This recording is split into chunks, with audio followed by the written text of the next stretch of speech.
Assalamualaikum warahmatullahi wabarakatuh. Alhamdulillahi wa kafa.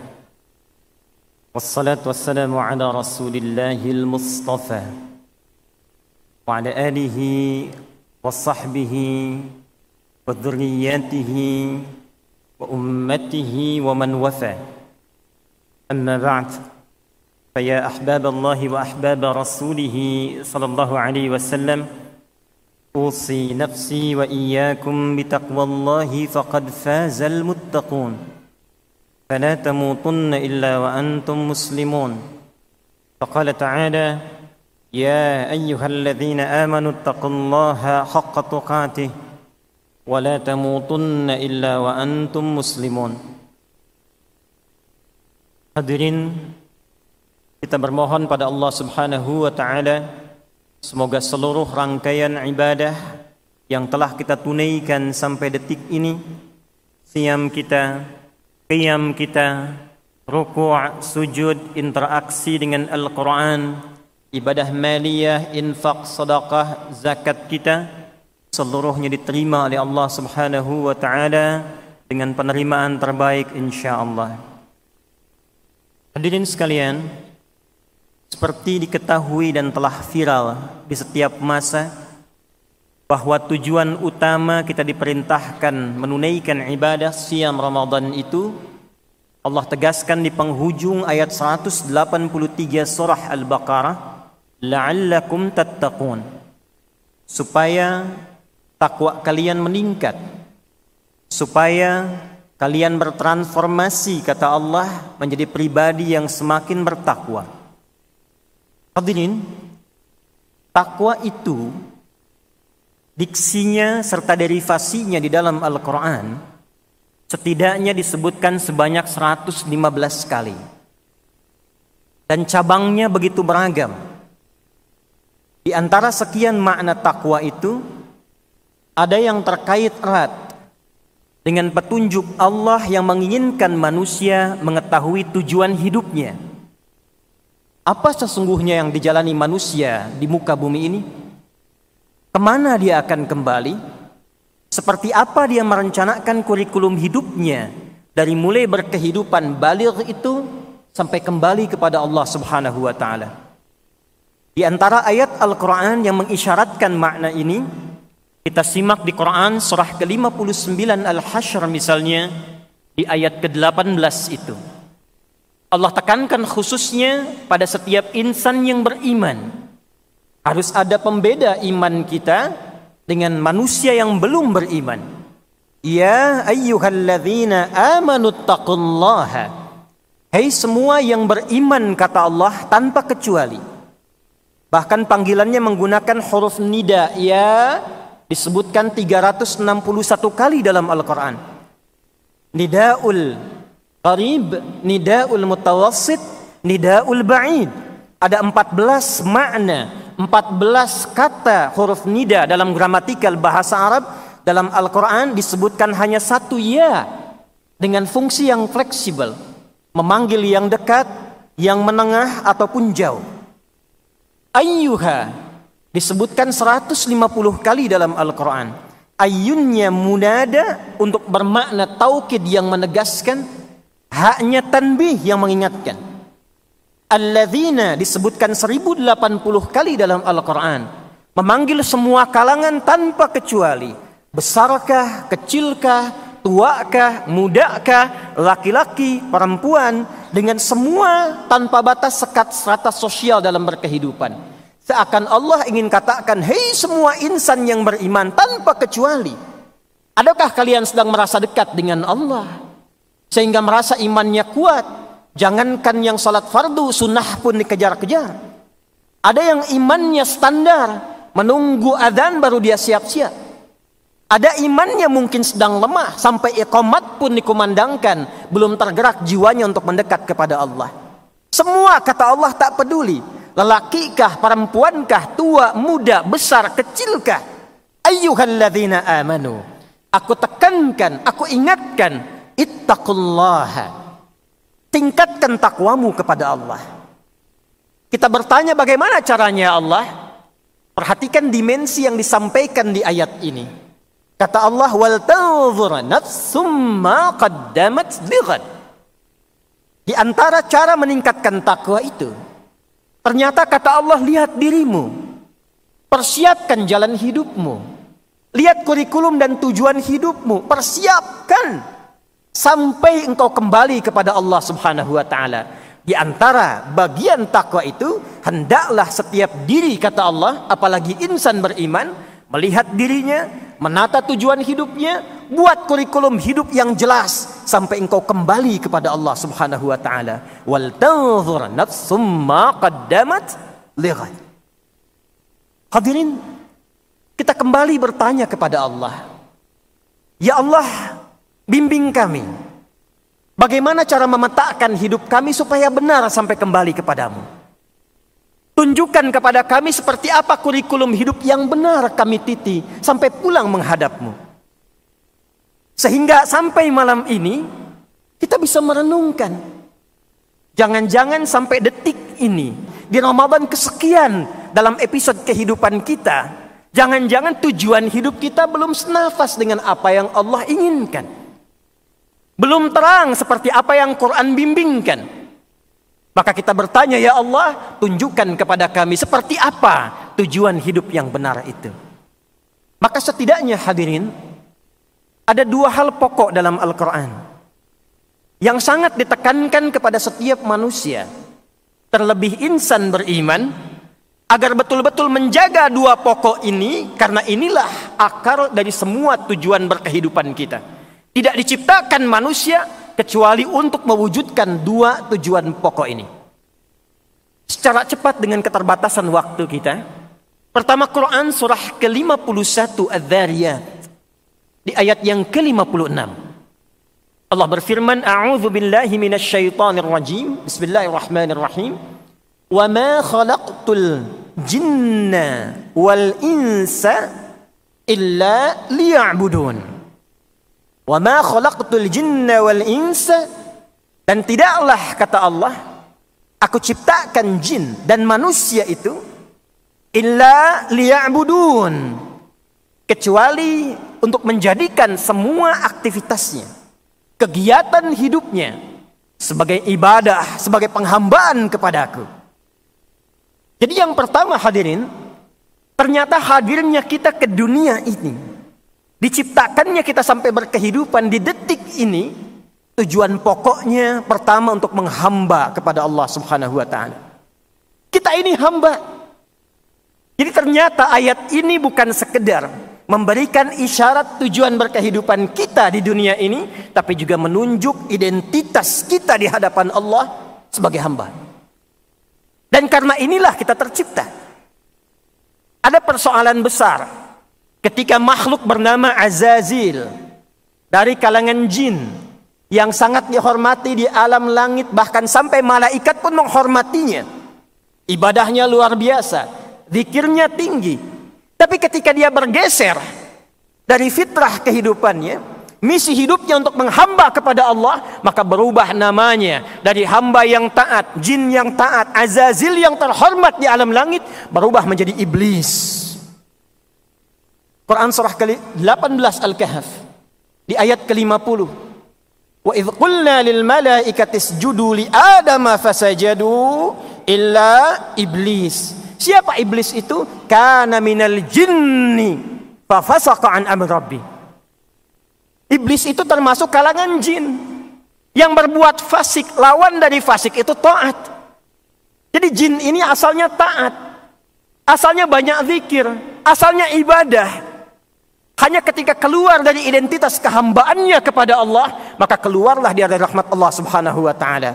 Quran surah ke-7 Al-A'raf di ayat yang ke-12. Qala ma mana'aka alla tasjuda idh amartuk. Hei, kenapa engkau tidak mau sujud, kata Allah, ketika aku perintahkan? Jadi persoalannya bukan karena sujudnya, hormatnya kepada Adam. Kata Allah, ini perintahku. Saya Tuhan, saya Rabb, kamu hamba. Sifat hamba itu mesti membuktikan kehambaannya kepada Allah. Namanya hamba pasti punya sifat menghamba. Untuk membuktikan kehambaannya itu, dia harus patuh pada tuannya. Makanya kata Allah, kenapa kamu nggak patuh kepadaku? Bukan persoalan adamnya, bukan persoalan hormatnya, persoalannya engkau hamba, aku Tuhan. Qala ana khairum minhu, khalaqtani min narin wa khalaqtahu min tin. Aku lebih hebat dibandingkan dengan Adam. Kau ciptakan aku dari api, kau ciptakan Adam dari tanah. Tidak level, tidak layak. Yang diciptakan dari materi yang lebih hebat, hormat kepada yang lebih rendah. Qala fakhruj, keluar. Keluar dari penghambaan kepada Allah dan ancamannya tinggi. Karena itulah hadirin, misi pertama diutusnya semua rasul. Dari mulai Nabi Nuh alaihi salam. Karena Adam Nabi, Nuh diutus pada kalangan umat pertama. Sampai Nabi Muhammad sallallahu alaihi wasallam, misi yang paling utama, yang paling pokoknya menerangkan, mengingatkan kembali penghambaan kita kepada Allah Subhanahu wa taala. Jangan sampai tidak sadar sampai detik ini bahwa kita itu hamba. Kita akan pulang. Kita akan meninggal dan mempertanggungjawabkan penghambaan kita di hadapan Allah Subhanahu wa taala. Karena itulah untuk membuktikan penghambaan kita kepada Allah, diperintahkanlah dengan turunan dari ibadah itu yang diantaranya disebut dengan salat. Dan jangan salah Pak, Ibu. Semua nabi salat. Semua rasul salat. Nabi Musa ketika diperintahkan oleh Allah saat menerima risalah, itu kalimatnya terikat penghambaan kepada Allah dengan salat. Quran surah ke-20 Taha ayat yang ke-14. Innani anallah la ilaha illa ana fa'budni. Kata Allah, saya tegaskan saya Allah. La ilaha illa ana, enggak ada Tuhan yang layak dipertuhankan kecuali saya. Ketika engkau mempertuhankan saya, kata Allah, engkau hamba. Fa'budni, maka buktikan penghambaanmu dengan menyembahku. Bagaimana caranya ya Allah? Wa aqimis salata li dzikri. Tunaikanlah salat supaya engkau ingat engkau itu hamba. Karena itu Nabi Musa salat, Nabi Isa salat. Wa ja'alani mubarakan aynama kuntu wa awsani bis salat. Nabi Zakaria salat. Quran surah ketiga ayat 38 sampai 39. Ayat 39-nya, fanadatul malaikatu wa huwa qa'imun yusalli fil mihrab. Nabi Ismail, kakek moyangnya Nabi Muhammad SAW ke-29 salat, bahkan minta keluarganya salat. Wa kana ya'muru ahlahu bis salah. Quran surah 19 ayat ke-55. Dan tahukah Anda, saya, kita semua, Nabi Muhammad SAW menerima perintah salat itu kalimatnya dengan hamba. Statusnya hamba bukan rasul. Statusnya hamba bukan nabi. Quran surah ke-17 ayat yang pertama. Subhanalladzi asra bi'abdihi, bukan binabiyhi, bukan birasulihi, bi'abdihi lailan minal masjidil haram ilal masjidil aqsa alladzi barakna haulah. Karena itu di syarahnya Sahih Muslim nomor 162 itu perjalanan menuju Allah sampai menerima perintah salat untuk menegaskan status kita sebagai hamba. Karena itulah dalam salat kita menegaskan diri kita hamba. 17 kali kita bacakan iyyaka na'budu wa iyyaka nasta'in. Apa kaitan dengan siam Ramadan? Di antara rangkaian ayat puasa itu ada satu ayat yang mengingatkan kembali untuk sadar saat Ramadan kita ini hamba. Al-Baqarah ayat 186. Ayat puasa terangkai dari ayat 183 sampai 187. Di ayat 186-nya status kita diingatkan lagi oleh Allah Subhanahu wa taala. Wa idza sa'alaka 'ibadi 'anni fa inni qarib.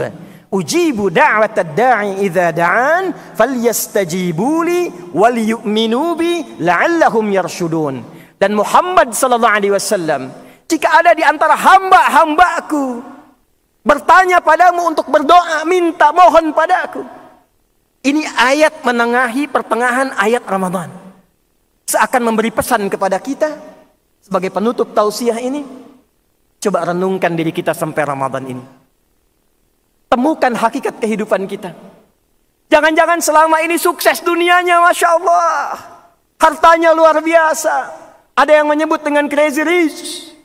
Mobilnya, rumahnya mewah, karirnya sukses, kedudukan tinggi. Tapi nggak sholat, nggak punya nilai di hadapan Allah. Anda ilmu tinggi, nggak sholat, nggak ada nilai di hadapan Allah. Jabatan tinggi, nggak sholat, nggak punya nilai di hadapan Allah. Karena itu setan, hadis Muslim, nomor hadis 81. Dari sahabat Abu Hurairah radhiyallahu taala anhu qala Rasulullah sallallahu alaihi wasallam, "Idza qara ibnu Adam as-sajdata fasajada, i'tazala asy-syaitanu faqala wailul li." Di Sunan Ibnu Majah, wailah. Kalau ada anak Adam kemudian baca surat As-Sajdah kemudian sujud dia, setan lalu menepi dan dia menangisi dirinya berkata, celaka aku, celaka aku. Umira ibnu Adam liyasjuda fasajada fadakhala al-jannah ay falahul jannah wa umirtu an asjuda fa abaitu fa alayya an-nar. Anak Adam disuruh sujud, dia sujud, selamat, dia masuk surga. Aku dulu pernah diminta menghamba kepada Allah untuk sujud, aku menolak, maka bagiku neraka. Karena itu hadirin, jaga salat. Karena status ini akan menentukan keadaan kita di hadapan Allah Subhanahu wa taala. Al-farqu bainal mu'min wal kafir tarkus shalah. Kata Nabi, perbedaan utama insan beriman yang taat dengan orang yang ingkar di hadapan Allah itu salatnya. Wa qala Rasulullah sallallahu alaihi wasallam, "Inna awwala ma yuhasabu bihi al-'abdu yawmal qiyamati as-shalah. Idza salahat salahal jasadu kullu, salaha sa'iru 'amali, wa idza fasadat fasada sa'iru 'amali." Amal pertama yang akan dihisab oleh Allah di hari kiamat kelak adalah salatnya. Jika salatnya benar, maka indikator baik untuk semua amal lainnya. Tapi jika salatnya bermasalah, maka ada masalah besar untuk amalan-amalan yang lainnya. Karena itu mari kita tingkatkan salat kita di bulan Ramadan ini.